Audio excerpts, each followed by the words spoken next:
Welcome,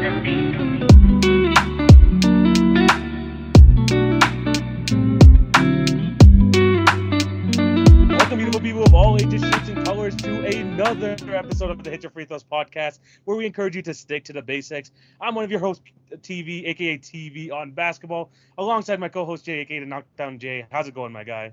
It's going good, man. We talking heavy FIBA today, so I'm looking forward to this conversation. I've been doing a little bit of research for this podcast.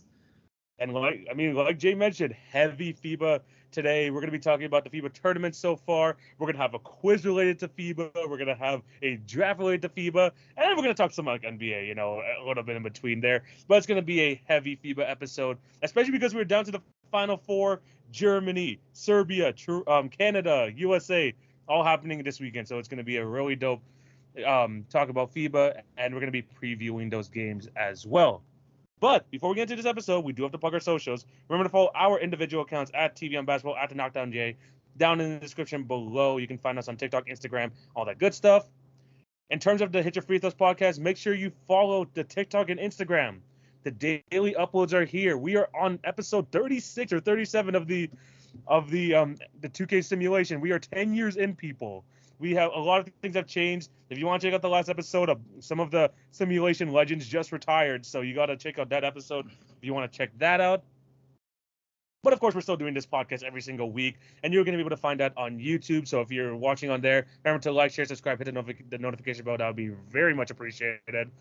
If you're listening on Spotify or Apple, leave a review, subscribe to the channel, and all that good stuff. We appreciate all of you for the support.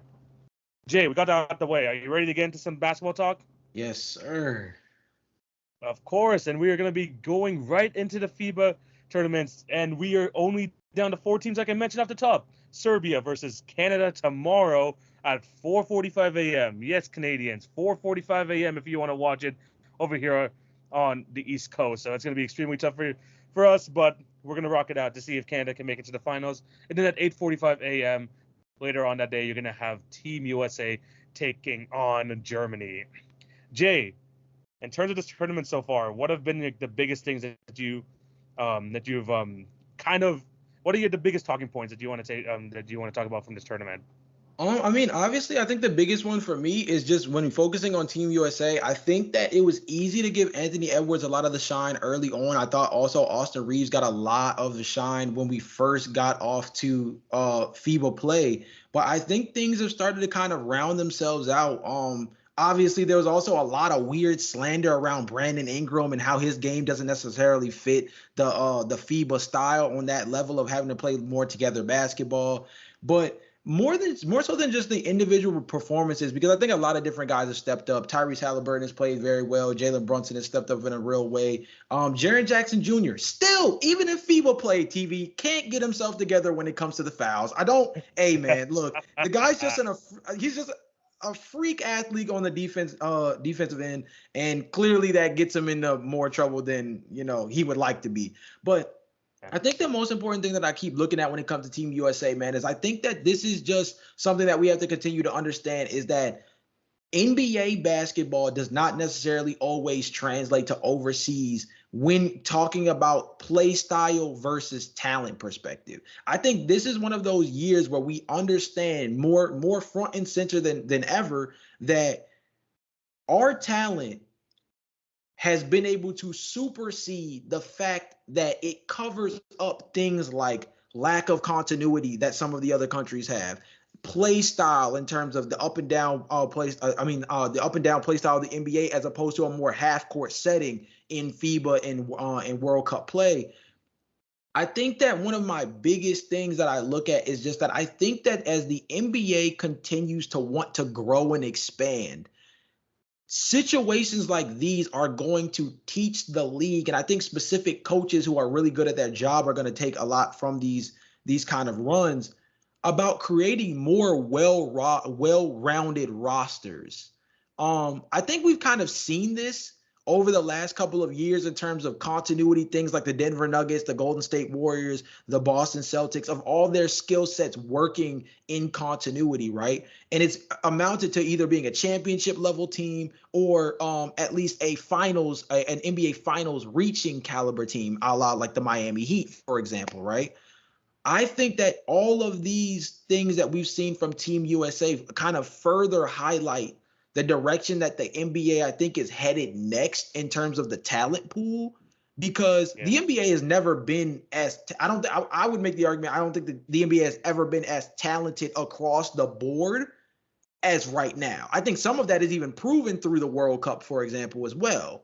A la Rondé Hollis Jefferson, who does not have a job but looks like MJ and Kobe in one body during his stint during the FIBA Cup.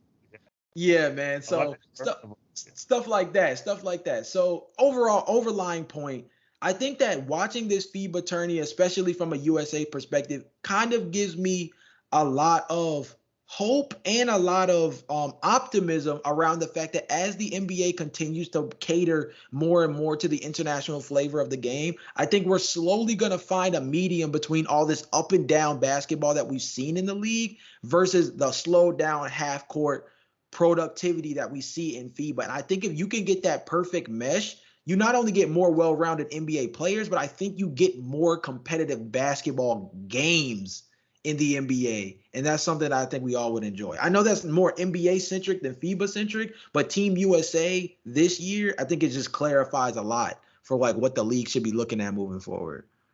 Yeah, 100%. And I think a lot of the guys, especially from Team USA and Team Canada side of, in terms of like the basketball players over here, is that they're so used to playing the NBA style system that they haven't really played the overseas way. Unlike players, from Germany, Franz Wagner, the Wagner brothers, Schroeder, they've played in the system before. You talk about Doncic and how he talks about his FIBA experiences. Lauri Markkanen and talks about how he's played like overseas. They know how the system works, and what this tournament really helps, at least like I mentioned, Team USA and Team Canada especially, is that they understand the style of play and they get to take a lot of stuff. They take a lot of the stuff that they learned from this tournament, and they can be able to bring it over to the NBA system, like you mentioned. Anthony Edwards, probably like players like Anthony Edwards, Brandon Ingram, all these guys from Team USA, they probably have came up through the AAU system, and they know that system very well, the college system. They haven't really know what it's like to play overseas, and now they kind of dealt with the competition here, and I've gone accustomed to the rules. I've gone accustomed to the play styles and worked their games around it. And you could tell that some of these players still on Team USA and Team Canada, they're still struggling and trying to find the right balance there. But once they figure it out, like the Shai Gilgeous-Alexanders, like the Anthony Edwards, once you figured out that system, you understand you could dominate both this game and the NBA game, which is really helping them. Another thing I like to see from this tournament, and this is a completely new point, I just love seeing these like random players that like we don't really think of as like really as big time in the NBA get their own team and just completely dominate. I want to talk about firstly your guy Vuce. Man, Vucevic has been absolutely killer for Montenegro, man. He's been absolutely killer over there, averaging like 20 points a game, 9 rebounds. This guy is like helping out. He's like one of the best like defenders I've seen in the entire tournament, which is absolutely crazy. Like you just see these guys like I mean, we have to remember these guys are NBA players. These are some of the best players in the world. There's only like 200 of them in the league. So when you place them against like non-league guys, you can really see the talent discrepancy over there. Yeah. Like you mentioned, Rondé Hollis Jefferson. I mean, did he win a game in the entire tournament? No, Jordan did not win a single game. But was it fun watching Rondé Hollis Jefferson average? I'm gonna have the numbers up really quick. It wasn't fun watching him average 24 and 8. Yes, it was really fun watching him average that much because he definitely never had that opportunity over here in the U.S., even though he was a solid role player. But seeing these guys like get the opportunity, get those chances, even seeing like players that you didn't even know were playing for other countries. I know Tremont Waters plays for Puerto Rico or something. I did not know that he was Puerto Rican, and he was averaging like 22 points a game in this tournament. Seeing all these guys like show up and play to like their highest capability, seeing how they can play as like the league guy on their team, kind of like lets you appreciate the talent that we have in the NBA. And like you mentioned, like the talent across the board, it hasn't been better than it has been right here, right now in today's NBA. Just seeing all these guys like turn up for their countries, seeing how good they can actually be, it's been a really fun watch. Yeah, I think overall, I think that's a really great point too. When you talk about the talent pool across the board, I think like you mentioned that talent gap. I think that's why when you go back to the league, you look at it. TV, something that always comes up when we talk about Team USA, right? When we're talking about the Olympics specifically, is we always tend to have these narratives around like what guys are going to come back from Olympic play a different player or a much more improved player. If you remember, I think the last Olympics, one of the big conversations was around Zach LaVine not only learning footwork more significantly, but there was a more of an emphasis on defense. We never really viewed Zach LaVine as a defender per se. And I would still argue we don't necessarily view him as a defender. But I think that coming out of Team USA, you saw there was a different level of emphasis on being more productive on the defensive end. And although he wasn't an elite level defender at his position, you could tell that the effort and uptick over there on that side of the ball was much more important to him during league play. And coming off the Olympics, he had one of his best seasons of his career. And I think that's something that I think we could also look forward to when you look to Mikal Bridges, Austin Reeves, Tyrese Halliburton in year 3 with Indiana. There's a handful of guys that I think you can really point the finger to and say, coming off of a really confidence boosting situation like this, there might like the breakout player of the year conversation. It's going to be a dogfight when you look at games like these. Yeah, and honestly, that was the next topic I wanted to get into. I mean, I'm going to throw the question back at you. Out of all these guys, you can look at any. I mean, it doesn't matter what team you look at. You're probably going to look more to the U.S. side, but who do you think benefited most from being part of this, like being a part of this tournament? Like, who do you think is going to come out of here and really like showcase their improvement in the NBA game coming into next season? That's really interesting. Well, the biased Bulls fan in me hopes it's Vooch because he needs to prove that this $20 million was worth it, because every Bulls fan is looking at the fact that we re-signed him and coming up with the conclusion that we clearly are still in our delusional phase in terms of what we want to do with this team moving forward, whether that's keeping Zach LaVine, holding on to DeMar DeRozan, trading either one of them, looking at Vucevic as a trade asset once the trade deadline comes around. These are all things that are conversations built around how well Vucevic plays. I think at this point, we've seen the ability of Zach LaVine and DeMar DeRozan as a tandem in the backcourt. But if Nikola Vucevic cannot round out that big three, this team only has but so high of a ceiling, with the fact that we still struggle with guard play. Granted, we handled that a little bit in the offseason with a couple of signings that we had. Well, I can't even say a little bit. I felt like all we did was sign guards during the summer. But what did we get? Torrey Craig. We brought back Kobe White, brought back Ayo. Javonte Green on your team? I don't know if we have Javonte anymore. I feel like I'm missing somebody. But either way, I feel like as though the Bulls really need to see something from Vooch this season, coming off of what the payday we just gave him, especially because of the fact that I felt like we went to the table kind of already believing, okay, we're going to give him this money. And I don't necessarily know if Vooch is a $20 million center on this team. So he's one of those guys that I would definitely say. I also think to a lesser degree, man, I got to be honest, the Austin Reeves hype is real. I got to be honest. It's a real thing, dude. And you got to feel confident in what they're doing moving forward. And when you look at the offseason that the Lakers have had, they've also just recently added Christian Wood, which I thought was like low-key kind of fire for them. Yeah.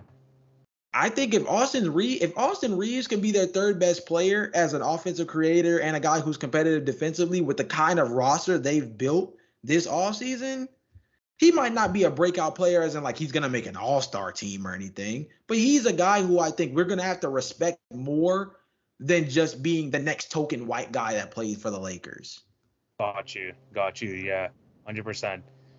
I guess from my side, I'm not going to talk about the big dogs. I mean, we know Luka's great. We know honestly, this tournament has proven that Shea is like in the top 10 conversation now in the entire league. This guy's been an absolutely amazing.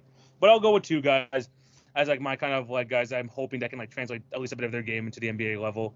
Firstly, I mean, like you said with Vooch, I'm hoping the same for our starting point guard, Dennis Schroeder. Besides the last game where he went 4 for 26, I'm going to repeat that. 4 for 26. That was brutal. He was amazing in this tournament. He's been absolutely amazing. Germany made it to the semifinals. He's been the leader of that team, and he's been great. If he can get some of this confidence, especially that shooting ability, that driving capability, he's leading Germany in assists as well. If he can bring some of that level to the Raptors this upcoming season, he might be a suitable point guard. Maybe not a starting guy, but he's going to have a job in the league for a long time if he continues to play at a decent level, and he's showing that here in FIBA as well. His teammate Franz Wagner, man, he's good.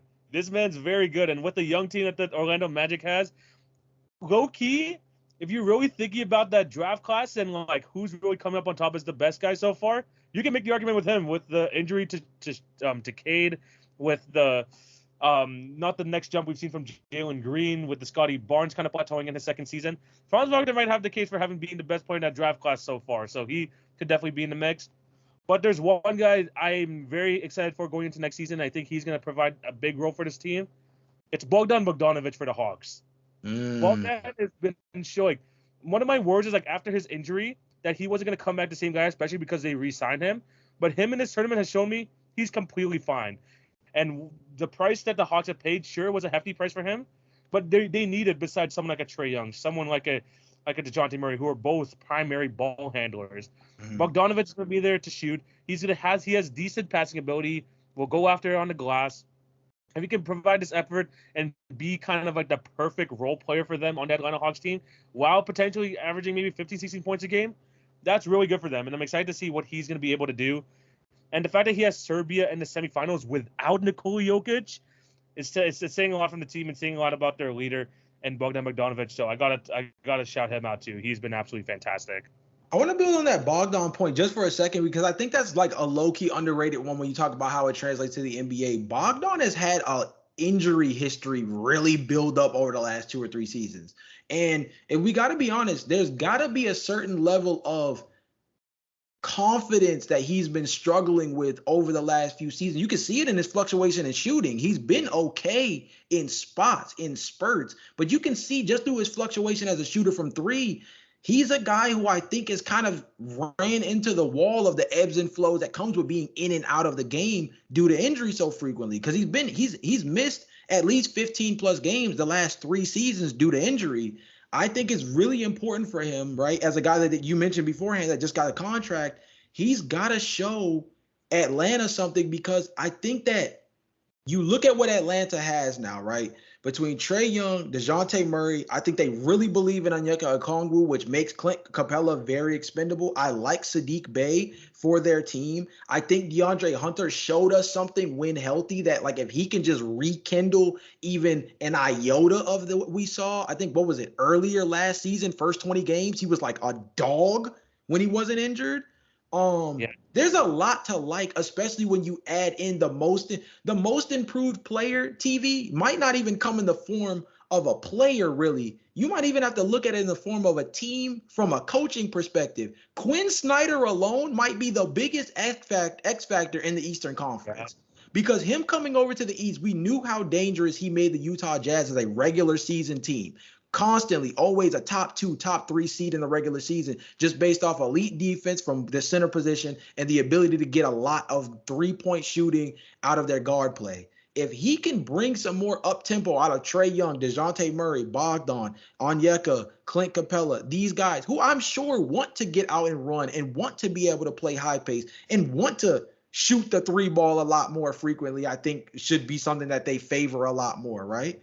These are all things that can make the Atlanta Hawks really dangerous as a regular season team. And we've seen once they get into the postseason, guys like Trae Young do know how to step up to the table. Now, granted, the Miami Heat series would say otherwise, but there are also other elements where you can really believe in what the Atlanta Hawks have building. Bogdan just being right could do a ton for this team. I think that's a great point by itself.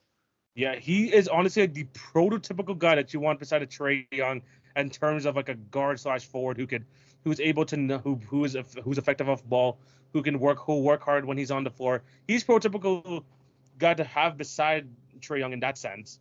But he just has to stay healthy, like you mentioned. As long as he's staying healthy, as long as he can get back to that form, and maybe this FIBA tournament does him wonders going into next season, if he can continue that, then I think this Atlanta Hawks team can start to, we could see some of that form return after a rough last couple of years for sure. But let's see if that is going to be able to transfer over. Jay, any other thoughts from FIBA? I think just the other real thoughts that I have are just kind of related to a handful of like spotlight guys. Like I've really liked what Karl Anthony Towns has done so far. I think that although Jalen Brunson hasn't been like going insane, I just like the fact that his play style translates really well to FIBA play. Shout out to Jordan Clarkson. He's doing his thing over there. There's just a handful of guys that I just like enjoy watching play in a FIBA setting because I feel like you mentioned earlier, there's just I think sometimes we forget how big of a talent gap the NBA is to the rest of the world because there's all of this buzz around international talent coming over to the league. And it makes us think that the international talent overseas is almost kind of like starting to get on par with NBA talent. It's not to say that they're not catching up, but I think there's still a real gap that we need to keep into consideration. And settings like these give us a real chance to see that difference. Because role players out here are dropping 20 plus, and they're letting us know that maybe they might not have a job in the NBA, but they deserve to be hooping for some money. Period. Yeah, 100%. Before we move on to the next topic, we got the two semifinals. We got Serbia versus Canada. We got Germany versus US. Do you predict the US-Canada final is going to happen?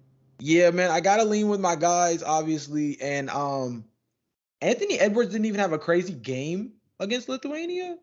So that gives me confidence that we might be due for one of those because he's been really good during this entire time frame, starting back to the exhibitions. So there's a lot to be happy about for this team, and I think that it's going to be a tough game, but I'm going to lean with my guys, obviously. Yeah, I think a lot of us, at least up here in North America, really want to see a US-Canada final, especially with the way Shea has been playing against how great the US has been this entire tournament.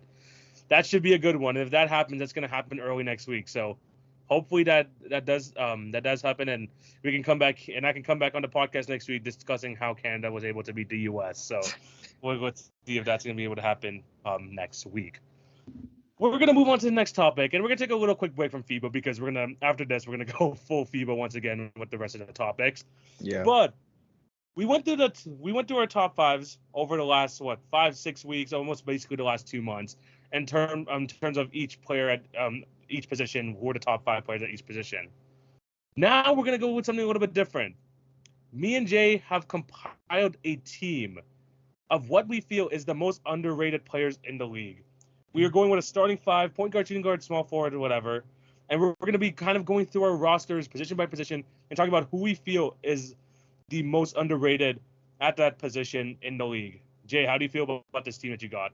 So I thought this was really dope when you came up with the idea because not only were we doing it position by position, which really makes you have to narrow down all of the guys that are in the league and how they stack up against their own position. But I think the word underrated is it's thrown out so freaking often that I think you have to be careful about who you simply list as underrated. You have to have a lot more backing behind why you think someone is underrated because I think we're starting to call anybody that now, right? I think there was once upon a time where people were calling Kevin Durant underrated just because of the fact that his ability to stick on any kind of team skill set wise is just something that I feel like some people just still don't gratify to the level that it deserves. You have full-on superstars who are being called underrated, right? You have Ja Morant, who made a significant leap, and I do think the leap from star caliber player to all-star / all NBA player is a big deal, but I don't know if it's win most improved player level of a big deal. I think stuff like that really depends. So the word underrated has been thrown around in such a loose way nowadays. So hopefully we can kind of clarify that through these conversations because I think there's some guys that just definitely deserve a lot more burn and they're not the guys wearing all-star jerseys.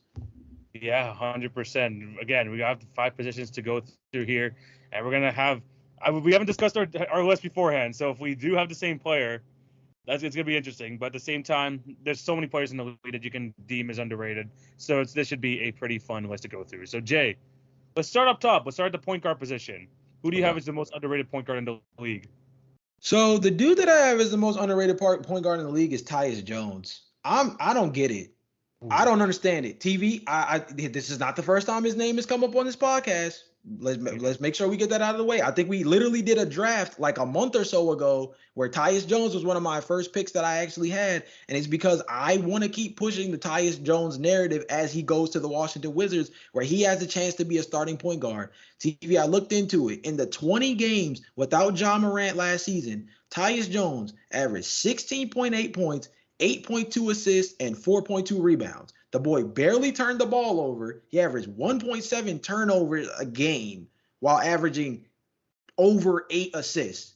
So barely 2 turnovers to 8 assists. That's huge in terms of what he was able to do overall. The other thing I thought was really interesting too, 40% three-point shooter from beyond the arc on at least 5 attempts per game during that time frame. This guy, I'm going to say it, like, I don't know if it's going to translate once he gets the full-time role, but at least what we saw in spurts with the 20 games that Ja Morant was out, and we've seen him be able to hold down the fort when Ja Morant has missed time beforehand, and not just when he's like missed time in terms of missing games, but also just when he's running second units. Tyus Jones is able to keep the ship afloat. He's able to be very effective, get others involved, create for himself in a way that I think is kind of underrated as well. And I think with the Washington Wizards, he's going to be a guy who can be like the straw who stirs the drink next to 2, full-blown shot chuckers in Jordan Poole and Kyle Kuzma next year. So I want to continue to kind of push this Tyus Jones agenda because I think that he's been really effective in his time on the floor. And I don't think we show a lot of love to the guys who don't start. But now Tyus Jones is stepping into that spotlight. I think Paul George said on his podcast, they asked him the question of, do you think that guys who don't necessarily start, if they were to be in a different situation where they got their own team or they got a much larger role, they would really be able to go off and really be able to put themselves in a position where they show that they're much better than just simply the role they were relegated to? And he said, yeah, he said there's some people who might crumble underneath the pressure of having more responsibility, but there's a handful of players out here who will take that and really, really expound upon it. I think Tyus Jones has literal proof. 100%. I mean, there's a reason why the Memphis Grizzlies record is so good even without Ja Morant on the court. Of course, that means Jaren Jackson Jr. elevating his game. Of course, that means Desmond Bane stepping it up. But Tyus Jones being the safe hand, someone who doesn't really turn the ball over, who's a fantastic passer, someone who could just handle that point guard position and do it with such calmness, with such at such a pace where he's like one of those players that just kind of plays his own pace and no one can really distract him from that. He's a really good player, and we get to finally see him as a starter over there in Washington. I mean, they're not going to be a great team, 100%, but we get to see some of these guys again in a situation where they finally have a chance to be a starter. We're gonna see what he's able to do, and I'm excited to see what Tyus Jones is able to do here. Jay, I know before this segment you prefaced that the term underrated is kind of thrown around a little bit too much. Yeah. On my list, I got one superstar, I would say. And okay. I just think that I wasn't going to put him on this list, but then once I saw the amount of slander this man was getting and the amount of like disrespect, even from his own peers, I would be like, you know what, this man's at this point underrated. I've got to go with Trae Young. For me, Trae Young has become to the point he has been like talked about so down upon for the longest time because people have been saying he's been overrated for so long. If you say that someone's been overrated for so long and have been dragging him down for that much, he's at some point he's going to be underrated. And I think that what really put the nail in the coffin for me is that I saw this NBA page. Shout out to NBA District. He did a poll of the top point guards in the league, and fans had to vote who they see as the top 10 point guards in the league. They had Trae Young at 9. Trae Young as the 9th best point guard in the league. This means players like Darius Garland was above him. I think it was Jalen Brunson was above him. Just a lot of guys. I mean, I'm not no disrespect to those guys because they play great as well. But I just feel like that's just way too many guys for someone of Trae Young's caliber who's shown that he could be an all-star starter, who is a perennial all-star, someone who has been able to drag his team to the conference finals. This man, his career's averaged 26-9, and sure, the efficiency has not always been there, but the results that he had early in his career, sure, you want to compare him to Luka Doncic? People consider Luka a perennial MVP. Luka has nowhere has him and Trae Young have very similar playoff resume so far. It's not too much difference between these two. Trae Young has been available for a lot of his career as well. He's only missed, I think, like 30-something games in his 5 seasons, which averaged out to 6 a game, which is really good for him. I think that Trae Young just hasn't got the love that he's been able to that he really deserves. People have been putting him down way too much. An elite 3-point shooter, someone who is considered one of the best distributors of the basketball in the league. I just think that we need to put him in the conversation with players like John Morant, not near that type of level, and not having to bring him down to kind of a second-tier point guard, which he is not. So I got to say the most underrated point guard in the league to me is Trae Young. Yeah, I think that's still considered a polarizing take. I already kind of looked into a couple of top 25 and top 24 point guard rankings and things like that. A couple of them have them at 3, some have them at 6. I know that 9 is definitely lowballing him in a very disrespectful manner. Yeah. But I think the underrated aspect actually is more associated to just how polarizing of a figure he is at the point guard position. I think the fact that he can be somewhere as high as 3 and then in someone else's list be as low as 9 goes to let you know that he probably is much better than some people perceive him to be. But there's such a split on what that better means for not only his overall ranking amongst other guards, but where he stacks up in the Eastern Conference with the Atlanta Hawks. So as much as, the all-star aspect of it does kind of throw me off a little bit, I can't be mad at you using that only because when you I think the way you let it is the most important thing. When you become a guy that's viewed, when you start out as a guy who's viewed as significantly overrated, yet your name is dragged as if you're much worse than your talent shows, you do, like you said, there becomes a process of almost becoming underrated because people are starting to undervalue the things that made you so good to the point that you were overvalued. Those things now, it's almost like the actual points that were made initially are being flipped on its head, and it makes it a lot harder to truly understand where that player falls in. I actually think, like I said, despite the fact that goes against the all-star ruling that I use, I think that is a good name that counts as the caveat, so to speak. Yeah, 100%. I think that I hope that this season, like I mentioned, the last playoff series did not really do him any favors. Yeah. The one that just passed with the Miami Heat. But at the same time, I think that he put himself on such a high pedestal early on in his career that people, after maybe a season of not so great play, even though he was still great, he was still a great player. I think that people tend to take recency bias way too far sometimes, and I think that's what they're doing with Trae Young. He after over the next 8 to 10 years, he's gonna still be in the league. He's still gonna be considered a top point guard in those conversations every single year. I just think that we should keep him at a level where we're comparing him to the right people, not bring him down to a lesser level where he feels like he's kind of head and shoulders above, the next tier of point guard, which he really doesn't deserve to be part of that conversation. So I have Trae Young as my point guard, most underrated. Jay, for your shooting guard, who do you got? So for shooting guard, I actually this is where I put Derek White. I put Derek White here, and I feel like the reason why he comes up as underrated is because I think we kind of lose the fact that he is so good, but his usage is so low in terms of how it reflects on the floor. And I think that that's something that's really important. And I think TV, the perfect way to encapsulate how underrated Derek White is, yet how appreciated his play is, was the ability to move on from Marcus Smart. I think the Boston Celtics' ability to move on from Marcus Smart, some people would look at it and say, dang, Marcus Smart is the heartbeat of this team. He's a guy that gives an identity. He's a big-time defender at the guard position, all of these different things. Obviously, the knocks on Marcus Smart is, shot efficiency, quality of shots, the likelihood to be a little bit more aggressive than he probably should, different things like that. But for the most part, we've catered to his effectiveness defensively, his overall efficiency as a point guard when it comes to just being able to work next to guys, next to Jaylen Brown and Jason Tatum. But if we go through the list, shout out to fantasypros.com. I went on the list. I went on the website and I compared the statistics of Derek White and Marcus Smart last season. And from minutes to field goals made, field goals attempted, field goal percentage, all the 3-point stats, all the free throw stats, all of that, Guess what, TV? The only things that Marcus Smart beats Derek White in are assists, which he has 40. I mean, he has 62 more. He has 61 more assists, excuse me, total than Derek Yeah. White last season.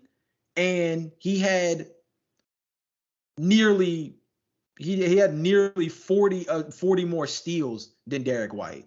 But other than that, Derek White significantly outplayed him in terms of rebounds, blocks, even points on the season. Field goal percentage better at 46%, 3-point percentage better at 31% compared to Marcus Smart's 33. Like, I think the part that makes Derek White so underrated is that you look at Marcus Smart, and I think, especially when you look back to that DPOY year, we overvalued Marcus Smart without giving credit to some of the very effective guys, especially defensively, over the last 2 seasons. Derek White is a big part of that. Derek White is a big connector and a big connective tissue to why their defense has been so good the last year or two. So, yeah, I think Derek White is going to be much more respected once he gets a much larger role in this season if he plays up to what I think his potential is. But I think that he might be underrated to the public, but to the Boston Celtics, them being able to move on from Marcus Smart was only proof that they feel as though there's a bigger role for him. Oh yeah, 100%, and that's the reason why they got off of Marcus Smart, 100%. Once they realized, especially these past playoffs, where Derek White absolutely showed out, and they realized, wait, Derek White's gonna shoot smarter shots than Marcus Smart, no pun intended. If he's able to play like at a high level defensively, he's a decent passer, and he could play off ball. A lot of stuff that Marcus Smart can do. Maybe he doesn't have the vocal leadership that Marcus Smart brings, which is a big part of Marcus Smart's whole persona with the Boston Celtics. But when you take that away, in terms of play on the basketball court, Derek White can make up for what Marcus Smart is going what they're going to miss out on Marcus Smart, especially now that they traded for Kristaps Porzingis, which they needed some help in the front court. He's going to ask to play a bigger role, and I think that he's shown that he can step up to that bigger role in these past playoffs, especially. He's had some pretty big games, and he's come up in really big spots. I'm excited to see what he's able to do this year. And I mean, there's a reason why they like kept him consistently in the starting lineup over these past couple years. Derek White is a really good player. He's shown it basically for his entire career, starting back with the San Antonio Spurs. He's been solid ever since those San Antonio Spurs days, and I'm excited to see what he's going to be able to do. Basically, as their starting point guard going into next year, I'm excited to see what he's able to do there.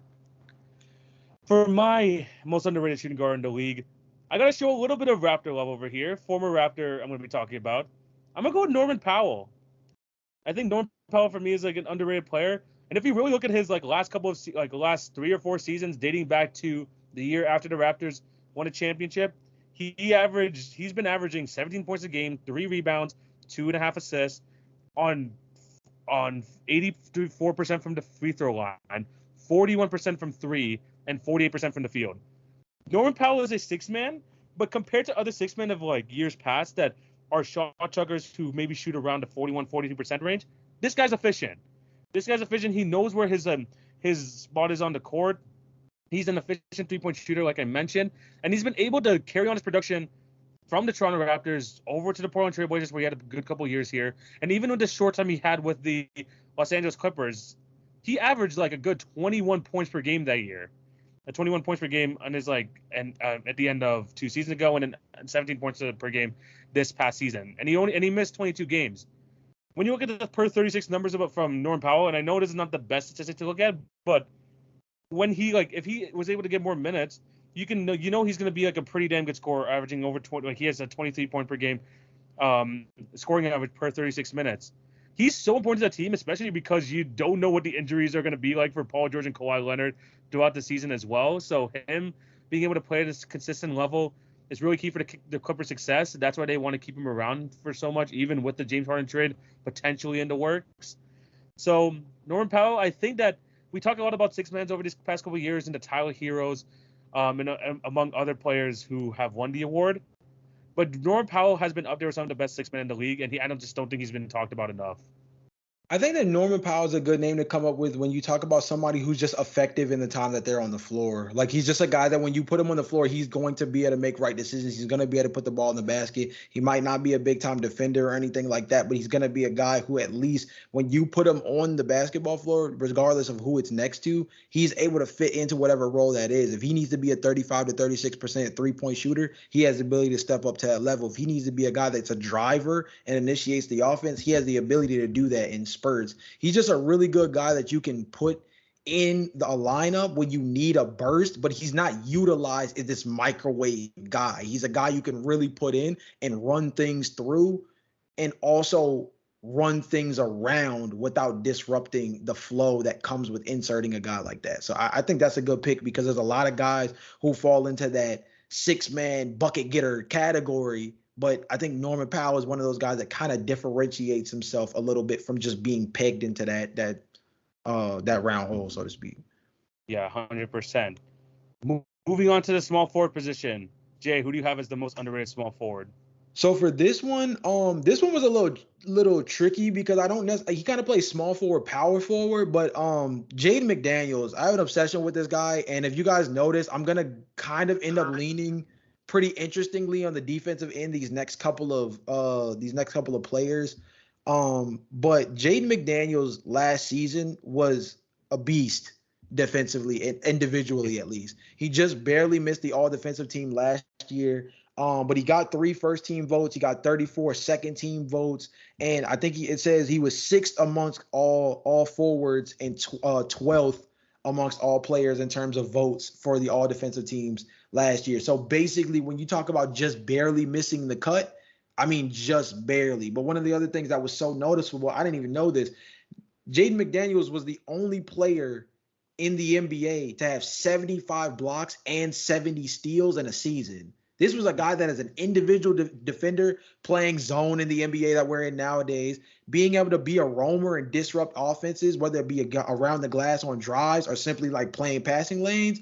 This guy's an individual defender is crazy. Now, obviously, he gets overshadowed on a team where Anthony Edwards is ascending. Karl Anthony Towns is on the team. Rudy Gobert is like one of the biggest disasters in the NBA from a trade asset standpoint. There's a lot of different things on the totem pole to talk about when it comes to Minnesota that's not Jaden McDaniels. Shoot, you can even talk about Naz Reid, who just got paid, and he's been a really effective backup center for them. And I think he can actually be a guy that you can make an argument for as being a very severely underrated back center in the league.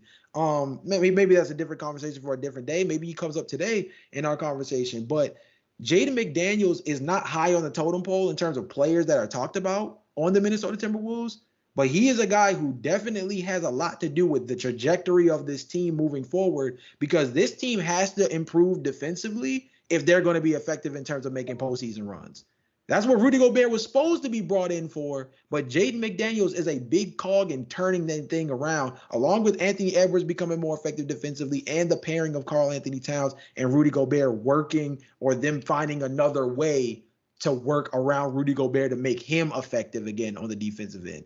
Defense is the big calling card for the Minnesota Timberwolves. If they want to be a perennial playoff team, not just a flash in the pan team like we saw 2 seasons ago, Jaden McDaniels is going to have a lot to do with that. Got to show him his love while people aren't watching because once they put eyeballs on him, they're going to see how real he is when he's showing up on defensive teams year in and year out.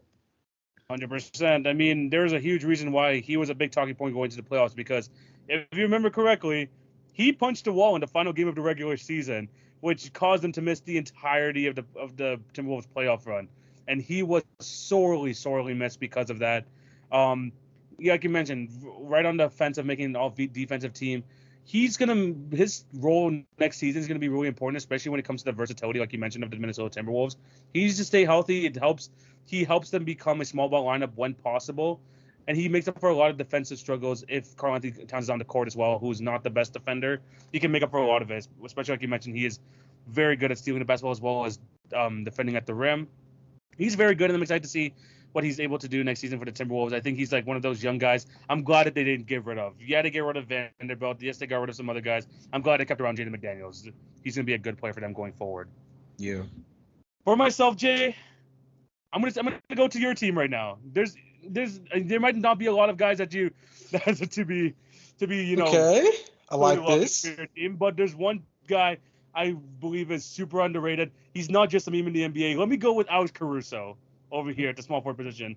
Mostly because this past season he played anywhere from point guard to power forward. I saw this guy was playing like all over the place for the Chicago Bulls. So I'm gonna slot him here at the small forward position. The one stat I want to start off with him is when the Chicago Bulls have Alex Caruso on the court, they have a top 5 defensive rating in the league at 110.7. When he's off the court, it drops to the bottom of the league, which is 117. His defensive impact, sure he's a solid 3-point shooter. He's decent at distributing the basketball, but in terms of him being a defender, put him on like a championship contender or some sort of like really good playoff team, he's gonna make a world of a difference. There's a reason why he was an all defensive first team member, and people were thinking, why on earth is he like on all defense? Is Alex Caruso like that defensively? Jay, I think you can attest to this too. Yes, he is. He is that good defensively. He is very good, and especially with the lack of Lonzo Ball that's in the lineup now because of his injuries, they need to find the defensive help somewhere, and Alex Caruso has stepped up to that level, and it's been very, very impressive to see from him. He was in Defensive Player of the Year conversations, which is pretty crazy when you have players like Giannis, Rudy Gobert, Jaren Jackson Jr., Brook Lopez. He was like somewhere, I think, in the top 6 this past season. So, I mean, Billy Donovan has said in many interviews in the past how much like Alex Caruso means to what his impact means to the team. And I think that maybe it's getting wasted on the Bulls team, which is not going to get much better, especially with like no Lonzo Ball in the backcourt as well. But if a trade were to happen and Alex Caruso gets moved to like a upper end playoff team or even to like a young team who's like striving to take that next step going into the playoffs, you could see like his like ability shine on the next level on a national TV level. A lot of people just know him for the Lakers times where he was wearing the headband, this bald white dude like we talked about, the white dude of the Los Angeles Lakers. But he's shown that he is a damn good basketball player and has shown himself as one of the best defensive guards in the league / forward. Give me Alex Caruso at the 3. I think the Alex Caruso one is so funny because of the fact that the question that a bunch of people on podcasts as they're doing previews for the NBA season continue to ask themselves is how the hell were the Chicago Bulls still a top 5 to top 7 defense last year, considering their personnel? Alex Caruso was one of those guys. Patrick Williams is another one, underrated defensively. The offense is still taking time to come along, and obviously that really hurts his stock, especially because he's going into a contract year. Not many people are talking about that. But this team was still a top-level defensive team, despite our personnel not really saying it should be, and us being really injury-riddled last season. That's where a guy like Alex Caruso's impact comes in. And it's not too many times that you say a guard, especially a small guard, has that kind of impact on the defensive end that permeates throughout the rest of the team. I think that's a great one. A little biased, but, still. Oh, no, don't worry. In that playing game with the Raptors versus the Bulls, I was fully aware of his defensive impact. He was all over the freaking place, and it was so annoying to watch over there for that playing game. So Alex Caruso gets my pick over here. Jay, moving on to the next forward position, the power forward. Who do you guys are your most underrated player? PJ freaking Washington, man. PJ Washington for the Charlotte Hornets. Okay. Dude, you get thrown under the bus, thrown into the gutter, and then still put in a black hole in space playing out in Charlotte, dude. Like, it's so easy to forget about how good some of those guys are out there because they just don't have a lot of blue chip prospects. Obviously, they've had issues with Gordon Hayward staying on the floor. The Miles Bridges situation obviously really put a dark cloud over their team last season. LaMelo Ball missing most of the year last year was something that made them kind of a little less watchable. But I don't care, man. PJ Washington is just a steady hand. The dude has averaged double digits every single season since coming into the league. Last year, he averaged 15.7 points per game, which is the best of his career so far. And it was a pretty big jump from the year before, where he averaged 10.3, which would have been the lowest of his career at the time. He's up in the three-point ante a little bit. He had a career high, nearly 6 3-point attempts per game last year, and he shot nearly 35% on that volume. There's a lot to like about PJ Washington on both sides of the ball. He's a guy that, like I said before, he's not going to get a whole lot of he's not going to get a whole lot of burn in terms of national media coverage when it comes to Charlotte because The most that's going to come up with Charlotte is, are they going to move on from Gordon Hayward? Is Terry Rozier going to end up in a Lakers jersey? LaMelo Ball getting paid? Their insane play-by-play guy every time LaMelo throws a highlight level lob to Miles Bridges. Those are the things that take the cake for the Charlotte Hornets. PJ Washington, he's a guy who it's weird because he ended up back on Charlotte, and I don't even think that's the best team for what his skill set provides. I think he could be so much more effective in a larger role, not maybe offensively, but just a larger role where he gets more play. This is such a forward-heavy team. People don't even realize that really sometimes. But between Gordon Hayward, Miles Bridges, they have a ton of centers. This is a team that's kind of like jam-packed in terms of the front court overall. So you just kind of wish PJ Washington didn't kind of get stuffed into the fray sometimes, but he's a guy who I think is just really effective in his time on the floor, bro. He's really good. He's really good. He's a very solid player, and honestly, I was really hoping for him to leave Charlotte this year. It's like I really wish he was like in a bit, not like I said, not even a bigger role. I just wanted like him to see him in a more winning situation, because in those years in Charlotte, he was never close to being in a winning situation. I was hoping that would change this offseason, but the Charlotte Hornets re-signed him. I guess they kind of see him as part of their like long-term future with LaMelo, with Brandon Miller and all that. I mean, he's a good player because he doesn't need the ball a lot to be effective. He could still be an effective player without being able to shoot as much as those guys. But I was hoping to see him in another system, but he's still here. He's a good player though, and I'm excited to see what he's going to be able to do this upcoming season. I just hope that the Charlotte Hornets can show some sort of, how would you say it, stability in their front office, which they haven't been showing over the past few years. That might be a tough ask, but they brought back PJ Washington. They see something in him, so at least the organization kind of values him at that certain level. Next up, for my power forward position, I gotta go with this guy, and I think it's unfortunate timing because this guy is probably gonna be out for multiple months going into next season. My most underrated power forward, Trey Murphy III. Trey Murphy is, for me, he's going to be one of those next really, really good 3-and-D players. I don't think he's going to really elevate his level to being like a top-level starter or someone who's going to be able to start consistent or maybe like have like a big role in the offense. But we've been able to see his skill set grow, mostly because Zion Williamson has been injured so much for the New Orleans Pelicans that Trey Murphy has to step into his starting role more times than he's probably expecting. But man, he would have had such a great third year too if he was able to stay healthy. Unfortunate for this injury, but this past season, 14 points a game, 4 rebounds, 1.5 assists, but he was 2% away from being part of the 50-40-90 club. 48% from the field, 40.6% from three, and 90.5% from the free throw line. Trey Murphy is a really good player, and it's not like he's one of those 3-and-D players that are just not athletic and like be able to go. This guy can attack the rim. This guy has like vert. I mean, he was in the freaking dunk contest this past year as well. His like addition, sure, maybe the Pelicans weren't expecting to use him as much as they have over these past 2 years, but he's shown that he can provide at a pretty high level. He was one of the big reasons why that team was almost taking down the Phoenix Suns 2 years ago. He played a big role in that series as well. It just sucks that his injury came right before the season started. He's probably going to miss the first 4 or 5 months, which is really unfortunate because this team has playoff aspirations. But when he's on the court, he's shown to be really effective. And if I'm the New Orleans Pelicans, you got to lump him like alongside players like Herbert Jones, where sure, they're not going to be like stars for you in the future, but you would want to keep them in your long-term plans because you have such a young team. And this guy could just grow with them and just be that kind of perfect tertiary, like, 4th player in a starting lineup. I think he's going to be great, and I think that he deserves a lot more love because I don't think anyone really talks about him when you're talking about the New Orleans Pelicans. I swear you could talk to someone about you hear a lot more Jose Alvarado talk than you do about Trey Murphy. Yeah, I kind of want to build off that point. I think 2 seasons ago, you talk about that Phoenix Suns series. When you talk about the rookies for the New Orleans Pelicans around that time frame, the conversation was Herb Jones is an all-NBA caliber defender out the gate. Jose Alvarado got the moniker of what was it, Grand Theft Alvarado, right? That was like when that started to really circulate online. The can he shoot? Yes, I can shoot. You know, that kind of stuff. All of those clips were going crazy. And then it was like Trey Murphy is a really effective player who fits really well with this team.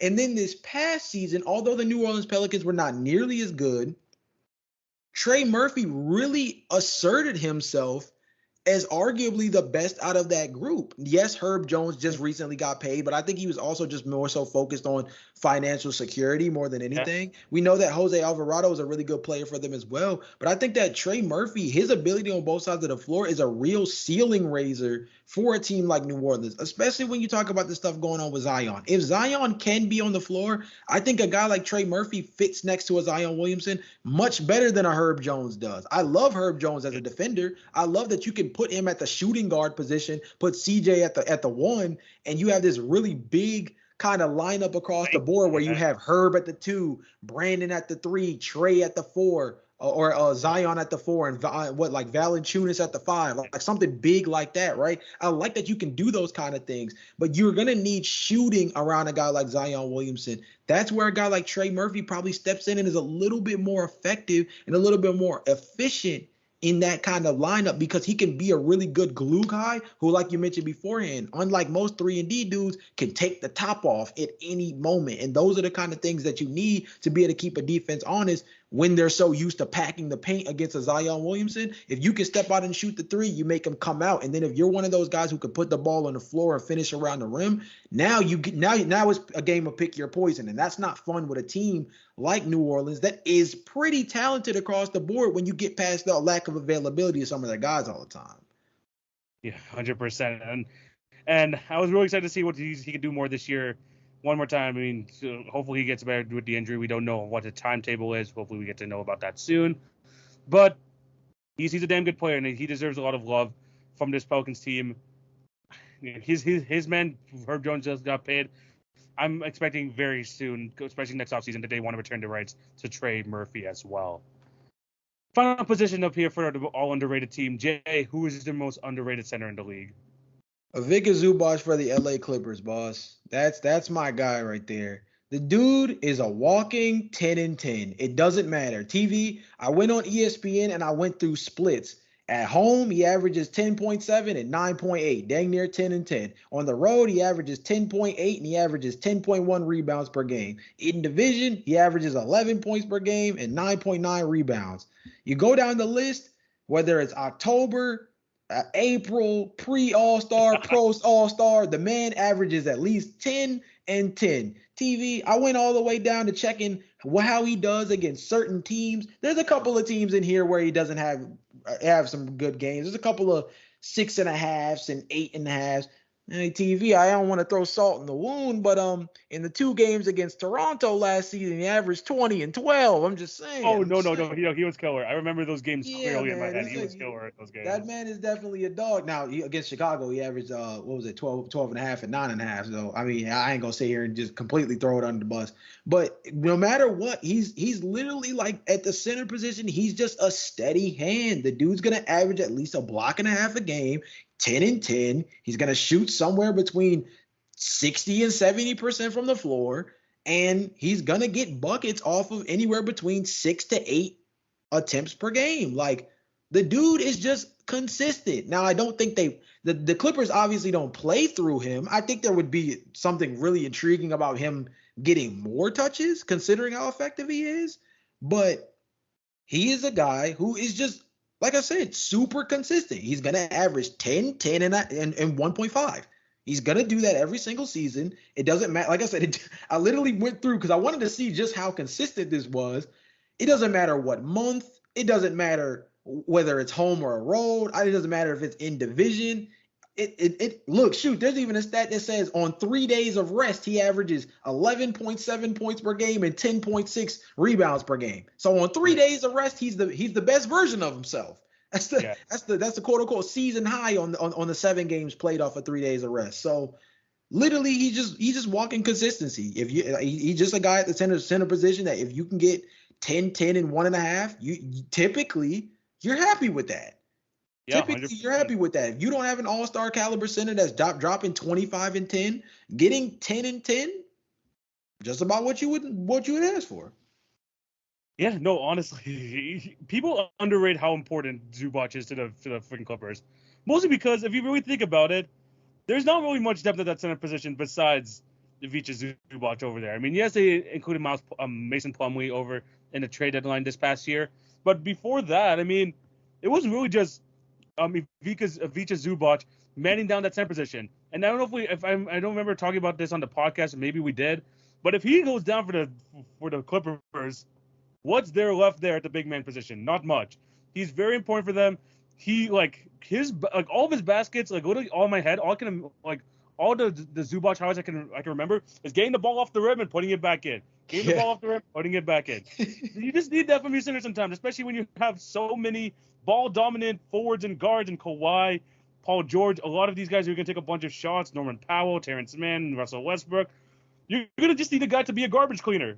And friggin' Ivica Zubac is the definition of a garbage cleaner, and he's been doing it consistently year in and year out.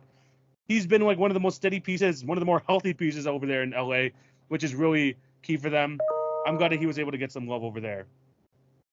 Moving on to my center over here. And I think this guy's a fan favorite over here in the Hit Your Free Throws pod, because we talk about how important this man is a lot, but we are going to be shouting it to the masses, to the general public. Steven Adams is the most underrated center in basketball. Yes, sir. Yes, sir. He is the most underrated center in basketball. Now, when you think about the stats, he's only averaging, 9 points and 11.5 rebounds. Nothing too crazy. But the biggest reason as to why I'm putting him here, and we've seen that throughout the entire playoffs and ever since he got injured, the Memphis team defense, they are very good.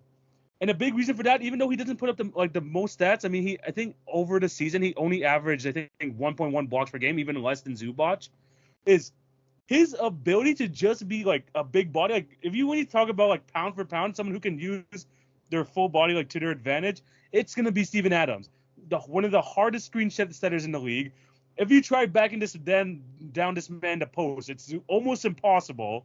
This guy's going to be able to get every single board. This guy's like the ultimate, teammate over there.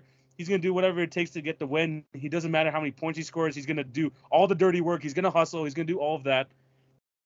I think that he is the most underrated center in the league because and in terms of like the Memphis Grizzlies system, he allows Jaren Jackson Jr. to be the roamer, to be the defensive player of the year.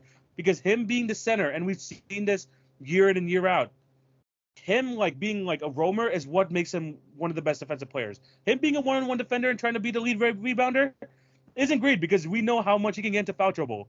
When Steven Adams is there, Jaren Jackson Jr. hasn't had to camp out on the paint for so long. He can come through the other side. He can come defend the perimeter at times. And Steven Adams is going to be right down there waiting for whoever comes in. Will you be able to score on him sometimes? Yes. He's not the biggest guy. I think he's only like 6'9", 6'10". But he's going to be able to his impact has been so big to this Memphis Grizzlies team who you get to talk about Desmond Bane a bunch. You get to hear a lot about Jaren Jackson, John Morant. Steven Adams is there. He's not going to be talking. I love hearing Steven Adams stories on everyone's podcast, talking about how funny of a teammate he is. He's going to be there. He's there to do his job, and he's been doing this for over 10 years now. He is the most underrated center in basketball, in my opinion, Steven Adams. I like that pick, though, because I feel like he's just super effective without it being counting stats that reflect it. I think that's one of the biggest things, right? The Memphis Grizzlies were one of the best offensive rebounding teams last season between Xavier Tillman and Jaren Jackson Jr. But you know who creates those holes? Easily the best box out man we've ever seen, I feel like nowadays, at least in the modern NBA. He might not be the guy to grab the board, but Steven Adams by far is one of the best box out big men in the NBA today. And we've seen that just effective in terms of Russell Westbrook during his time when he in OKC as a rebounder, right? And again, similar to Russell Westbrook, that's another way that Steven Adams unlocks this Memphis Grizzlies team when it comes to guys like John Morant who like to push the pace. He allows them to be able to get on the glass and go out and run and move at a high clip. And it also allows them to get offensive rebounds, which creates second chance opportunities. And they clearly are a team that's effective enough to be able to do damage with a second chance in any given position. The Grizzlies are not a team that you want to lose the possession battle by a large margin to, because most of the time when that happens, you're going to lose the game. And that's the kind of impact that a guy like Steven Adams has, is he creates more offensive opportunities and more easy basket opportunities for the Memphis Grizzlies. And that makes them scary because they're already a team that loves to get up and down the floor. Yeah, 100%. Steven Adams, I mean, like I mentioned, he is like, he's talked a lot about on this podcast because we talk about the Grizzlies quite a bit. One stat I do want to like discuss, and I think this like kind of encapsulates Steven Adams at best. He leads the league in screen assists, 5.6 points, 6 assists per game. And in terms of points, 12.6 screen assist points per game. That's Steven Adams in a nutshell for you. This guy is just able to use his body, use it to the best of his ability, and he's able to open up the game so much for the Memphis Grizzlies team. He is the most underrated center, in my opinion, in the league. But those are our lists. Let us know down below what you guys think. There's so many players you can deem as underrated, so let us know who you think is the most underrated player at each of these positions. How do you feel about our list? Let us know down below. Jay, let's move on to the next topic. And we're going to take this back to FIBA because it's time for our weekly NBA draft. And Jay, for this draft, we are going to be drafting the best FIBA team we can using only one player from each country. So, for example, if Jay chooses Anthony Edwards from the U.S., I don't have any chance to take any of the U.S. players. If I choose Shai Gilgeous-Alexander for Team Canada, he's not allowed to choose any other great Canadian players. I know you want to choose Dylan Brooks over there with how great he has been playing FIBA so far. I knew Dylan Brooks was going to make it to a roster.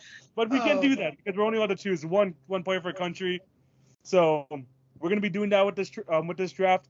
Of course, you know how it goes. Jay is going to have the first pick. I get the next two picks. And we're going to be going through this serpentine style. Jay, how are you feeling about this draft? Oh man, this one's really interesting. We actually came up with that caveat right before we hit the record button, and I think it's a really good thing to add to it because it's gonna make us really have to sit back and think for a second. Because another caveat that people may not be paying attention to, that I do think is worth mentioning, we are not drafting these FIBA players based off their productivity in the NBA. We're drafting them based off their productivity in FIBA play. So that's something else to really keep in play because that doesn't mean we're necessarily just going to be picking NBA guys. We might, but there's so many other guys that might potentially be on the table due to the fact that if we're going based off FIBA play, it's a lot of guys to like. 100%.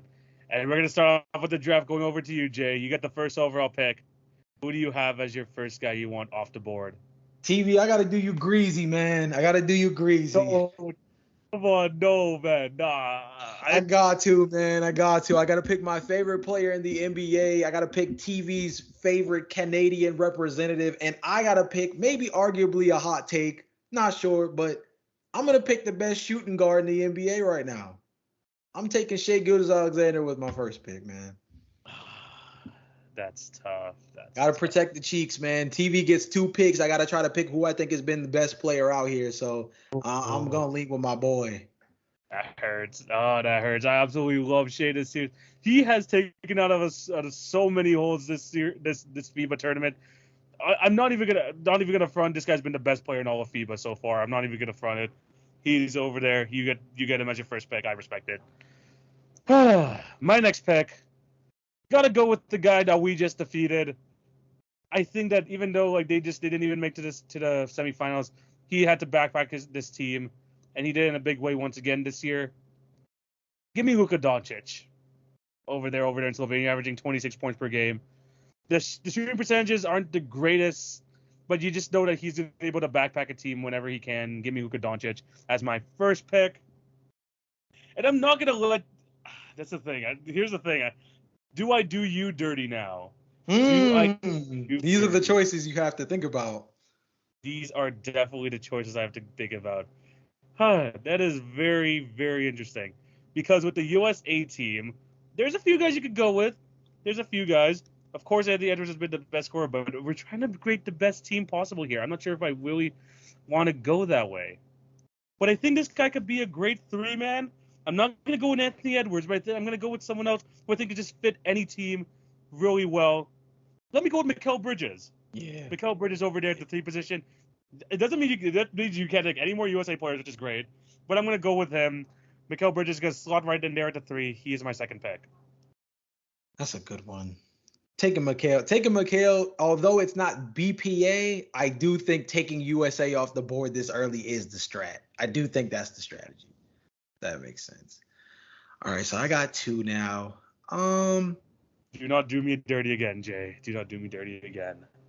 I gotta get my front court out the way, dog. I'm gonna do it. Uh, First off, we gotta head out to Finland, dog. I'm gonna get my old Chicago Bull, aka the Utah Jazz's new all-star. I'm gonna get Lauri Markkanen out the way. I'm gonna put him at my 4 spot. And then just like that pick. at the five, man. Look, man, we not out here to play defense, dog. I'm not worried about that. Give me out of the Dominican Republic. Give me Karl Anthony Towns, man, who might be like the best center in FIBA right now, low key. Yeah, no, he's been great. Repping the Dominican Republic. I think there's some other guys who might be actually no, I'm not sure if it's them or the Bahamas, but one of those two teams have like so many other like NBA eligible guys. I think Klay Thompson is like eligible for one of those two teams. So these teams could expand like in the near future. Who knows? But that's a damn good pick. You got Lauri Markkanen and Karl Anthony Towns. But you're right, that defense is gonna be kind of yikes.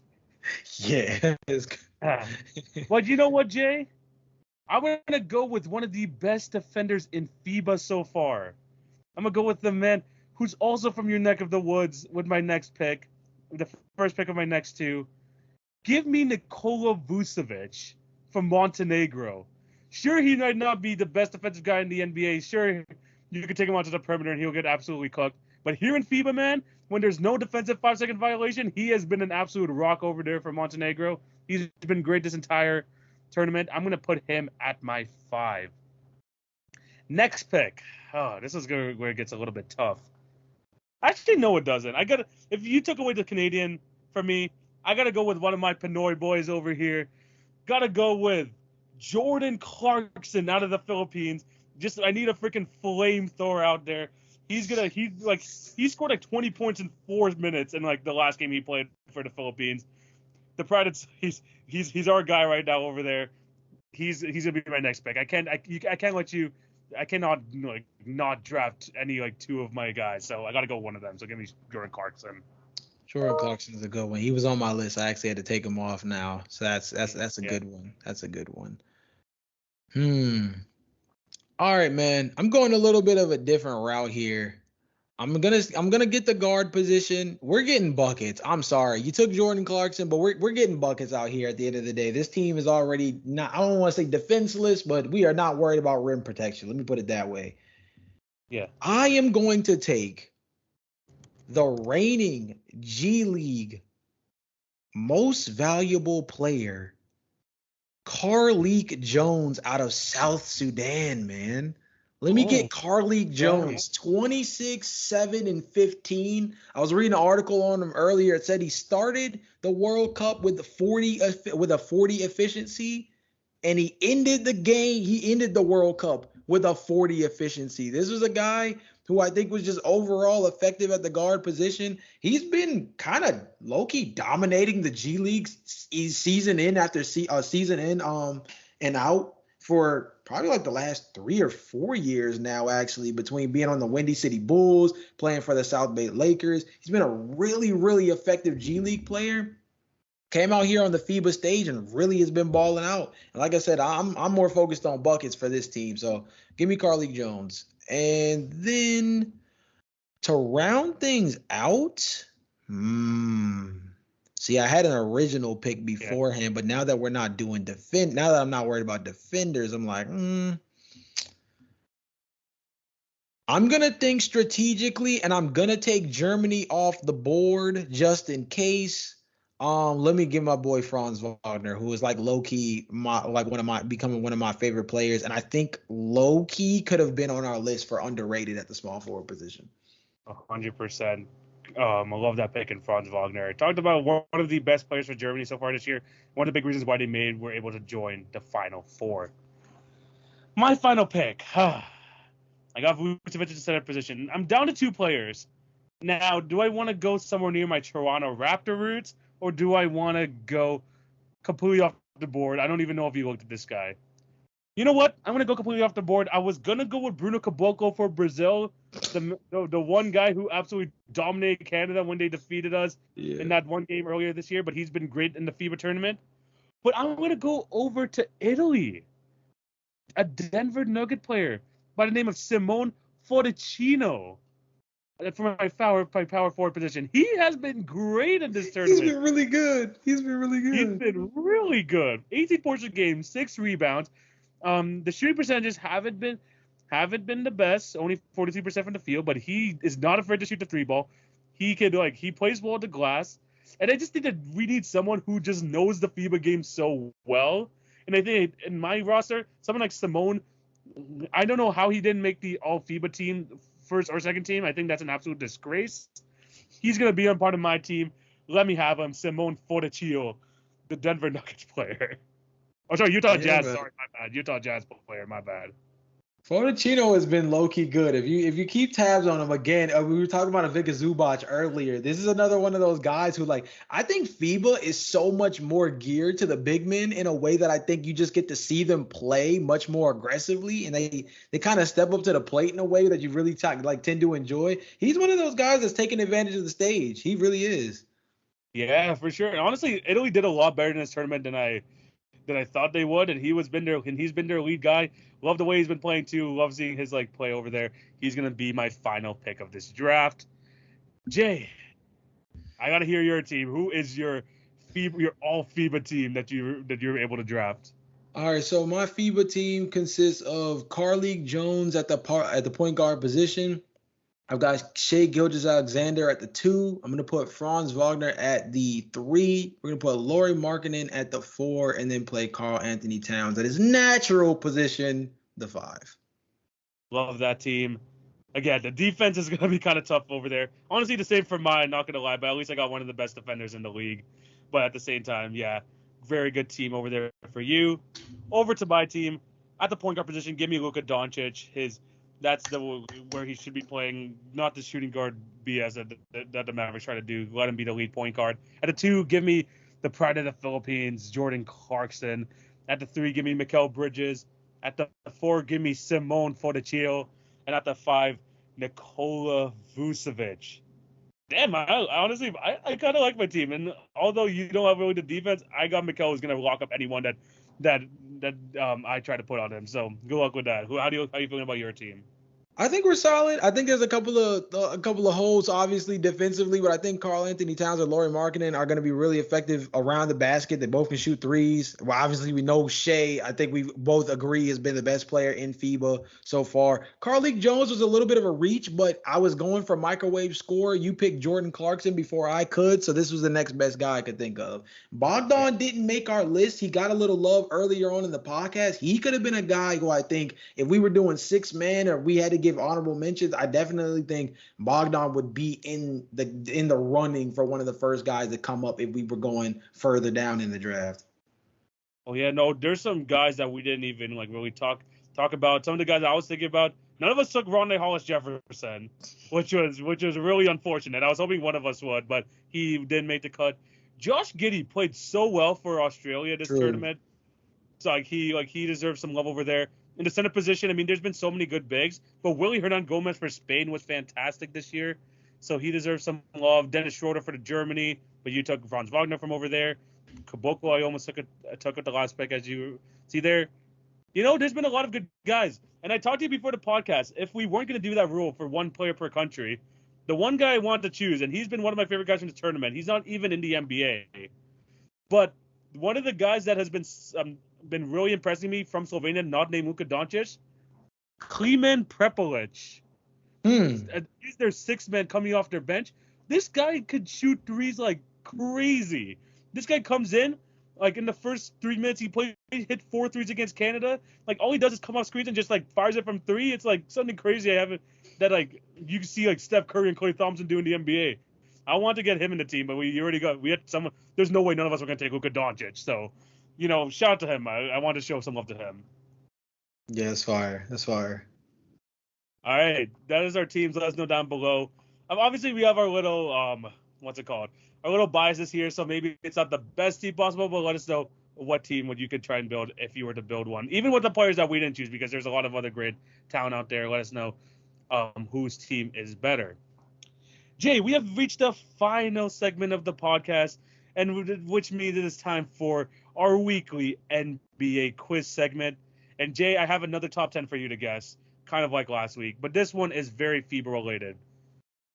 I was trying, honestly, I was looking through the USA stats and I was trying my very best to find a stat where you can get the top 10, points per games leaders, assists per game leaders, and Team USA for the World Cup. So not including Olympics, for the World Cup.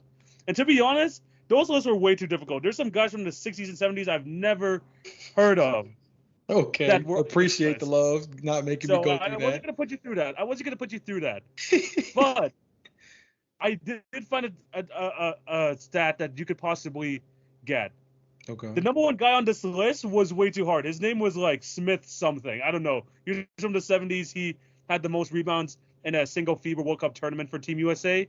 But we're going through 2 to 11. So, Jay, I need you to fill out 2 to 11 Team USA most rebounds in a single tournament. Not only like will I tell you like who some of the players, I'll give you some hints obviously, but I'll tell you also what year they were able to do it. So, fire away, Jay. Who do you got? Rebounders. Okay. Tyson Chandler. Tyson Chandler did not make the list. Dwight Howard. Dwight Howard did not make it on the list. What the heck? There's some all-time greats. A lot of these guys you'll get because of like your like familiarity with the NBA. So like what, like Charles Barkley and stuff like that? No, but same era, same era. No, Hakeem's not for us. Okay, I don't know if this is the same era, but like Tim Duncan maybe? Tim Duncan, nope. You're so close with Tim Duncan. And if you know what I mean by that, you're really close with Tim Duncan. So like David Robinson then. David Robinson, number 4. He had 68 rebounds in a FIBA tournament. Okay. Yeah. We already said Shaq is in a. What about somebody random like Wait, Melo? did you say Shaq? Yeah. Did you say? Oh, I didn't realize you said Shaq. He was number 3. Oh, okay, cool. He's number 3. He had 16. He's tied with David Robinson. They both had 68 rebounds. What about somebody random like Melo? Nope, he's not on the list. But I like that thinking. Like, there's one guy who's not technically a big, but he made it on this list. Okay. A single tournament, by the way, single tournament. So not like total. What about like KD? KD, number 8 with 55 rebounds in a single FIBA tournament. Cool. Kobe? Kobe did not make the list, no. Magic, no. There's a few guys. Wild. Okay, you got a few guys from like the 90s, like really good rebounders over there. You have a few current guys for sure, still on the list. And in the top 2, to be honest, they're kind of crazy, but you definitely know these guys. What the heck? If you want a hint, also let me know. Give me a hint for like the next guy that you think of that's on the list. Okay, so I'm gonna for the hints, I'm gonna start at number 10. So this Okay, guy, cool. 90s player, really part of a very dynamic duo over out west in the 90s. They made one finals, but they never won a championship. These are all Team USA, right? I just want to make sure. Team USA, yes, Team USA. Okay, so that would be like what, like Karl Malone? Along the right lines, kind of a tier below Karl Malone in the 90s. Spent most of his time out west, but then also played for teams like the Orlando Magic, the Cleveland Cavaliers afterwards. But he is mostly known for his time in the West. Oh, dang. You said Orlando Magic and it threw me off because I'm thinking like I was about to say Sean Kemp, but I don't think so. Oh, there you go. No, you're right. No, that is Sean Kemp. Okay. Okay, Number cool. 10. Number 10, Sean Kemp. He had 54 rebounds in a single tournament. Oh, wow. You were missing number 9, number 7, number 6, 5, and then the top 2. What about like Anthony Davis? Anthony Davis, number 7, 59 rebounds in a single tournament back in 2014. DeMarcus Cousins? Nope, he is not on the list. Okay. I think you're missing 5 more guys over here. What about like Chris Bosh? Nope. Oh, one man. guy. I'll give you a hint for number 9. Okay. This guy did it in 2019, so he was part of the 2019 FIBA men's team, who finished 7th, by the way. Who finished 7th, which was pretty nasty.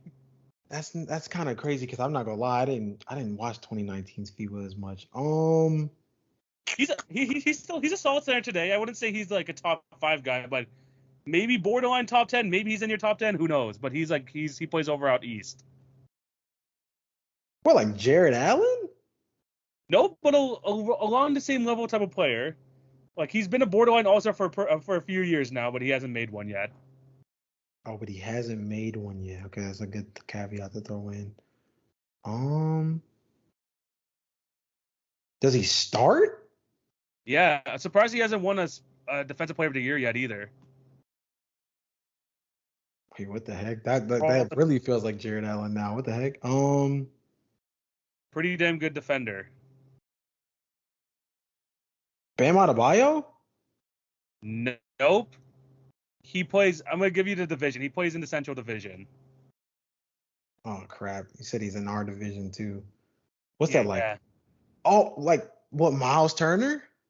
Miles Turner, number 9 on this list, again with 54 rebounds in the 2019 FIBA games. So you're missing number 6 and 6, 5 in the top 2. Number 6 and 5. For number 6, again, one of the top centers of his era was I think he finished like top 5 in MVP voting twice. Former Defensive Player of the Year as well. Was really good for 2 teams out east. Former DPOY. I mean, I hope he won DPOY. He feels like he's like one of the best defenders of his era. He must have won Defensive Player of the Year, right? Unless I'm stupid. But yeah, 2-time Defensive Player of the Year. Okay, good. I'm right. Dennis Rodman? Nope.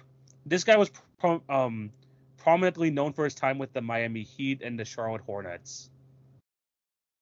Oh my God! I know who it is, but I can't think of the name. Okay, wait. Okay.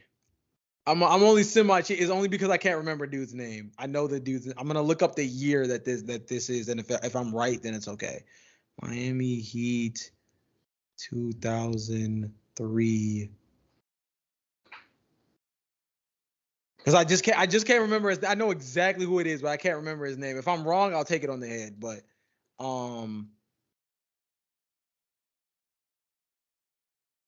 let's see who you got. I'm surprised. I think he was on the team in 2003. That kind of checks out. You might be right. I hope you are. Wait. Oh man, wait. Am I too? Alonzo Mourning? You are correct. Okay, Alonzo that is the Mourning name I was looking for. I was a year too early. I was in 02-03 instead of 03-04. Yeah, so Alonzo Mourning, 61 rebounds when he played for Team USA. What year was that? 1990. He did this. So you're missing number 5 and then the top 2. Are there any 90s players left? No, the top 2 guys actually did it in 2010 and 2014 respectively, and then number 5 did it in 2002.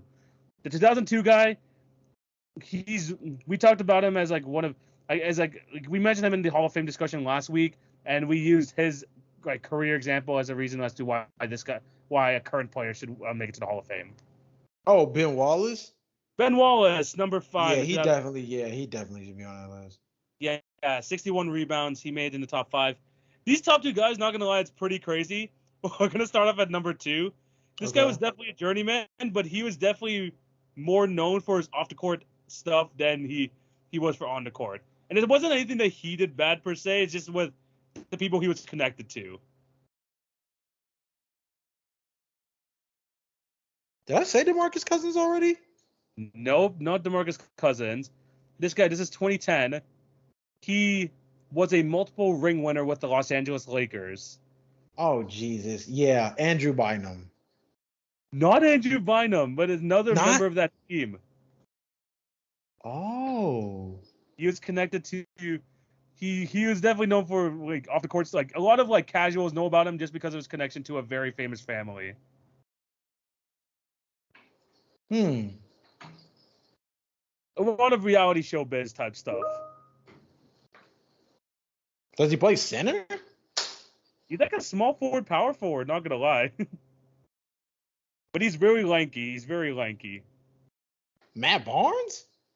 Nope. This guy was a lefty shooter. Very bald. Very bald. Derek Fisher?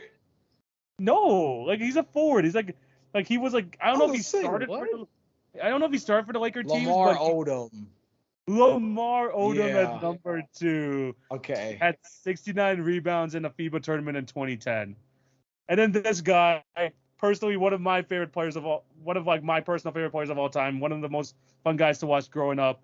This guy, not the tallest guy in the court, but at the same time, he'll go for every other rebound. When you think of like early 2010s, mid 2010s, kind of undersized forward that just continues to go for rebounds. Yeah, Lamar Odom is one of those. He was one of those ones before he, started running into problems. Yeah, but number 1, the guy I'm talking about, number 1, this guy would just go after every single rebound. One of the ultimate hustle guys from the early 10s, mid 2010s. One of my favorite guys to watch growing up, and had a bunch of dunk highlights.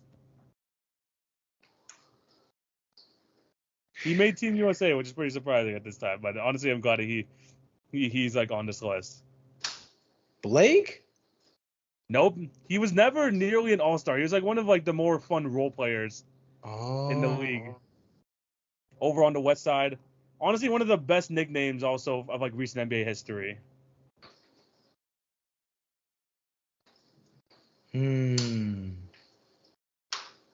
Became a journeyman near the end of his career, but he was most known for his time with the Denver Nuggets.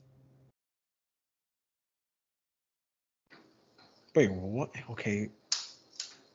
Dang, because the guy that comes to mind is like Kenneth Faried. Correct. Wait, really? Okay, wow. Okay, cool. It was Kenneth Faried, 70 rebounds, the top guy on this list in 2014. Grabbed 70 rebounds in the tournament. That's insane. Oh my goodness. Number 1, the reason I didn't put number 1 is like, there's no way you're gonna get Kendall Ryan from 1967. Oh, no way. No way. So we did 2 to 11. Oh, I'm so happy. Honestly, I was just happy to see Kenneth Faried's name, man. If you know, you know. Kenneth Faried is like one of those streets will never forget type player. He was so fun to watch in like the early 2010s, mid 2010s. Oh, that was a good one. Wow. Pretty good, pretty interesting quiz. I want to make it a little bit FIBA related. A lot of names that we haven't talked about in a while, so it's good to be able to bring them up on this podcast. But yeah, if you guys have any other quizzes you have, if you want to see any other quizzes come back, let us know down below. And of course, if you're looking, and we're going to be bringing back the back and forth game between me and Jay soon. Just check out the Instagram and TikToks. They should be coming out in the near future. Maybe in the regular season, you're going to see those pop up next week. There'll be a couple that come out next week. For sure. Be on the lookout for that on the social medias for sure. But yeah, Jay, we reached another end of another fantastic episode. Thank you all for watching. What do you have to say to these beautiful people before we head out? Dude, the countdown to NBA season is getting shorter and shorter. I know that football kicks off as of when we're recording this, the night of, but do not sleep, man. The NBA basketball season is coming around the corner, and that means there's even more content from me and TV. Things are going to kick up even more as we have more to play off of. It's been a little tough with FIBA kind of carrying the basketball world right now, but as things start to get closer to training camp and we're getting quotes and we're seeing, more of the teams on the floor together, things are gonna get interesting in the content space. So stay tuned. 100%, and you're gonna be able to catch up with all of that throughout the NBA season, and even through the remainder of this off season, as well as FIBA on this page over here. Hit your free throws on Twitter, Facebook, and Instagram, all that stuff, especially on the YouTubes if you want to check out every single episode. Look back at the other ones, look at the future ones, make sure you subscribe to them, and just continue to show you support any way possible on any of those networks. We really do appreciate it. It's another end of another fantastic episode. Thank you guys for watching. Hope you all have a fantastic day. That's Jay over there. This is TV. Hope you all have a fantastic day. Take it easy, guys. Peace.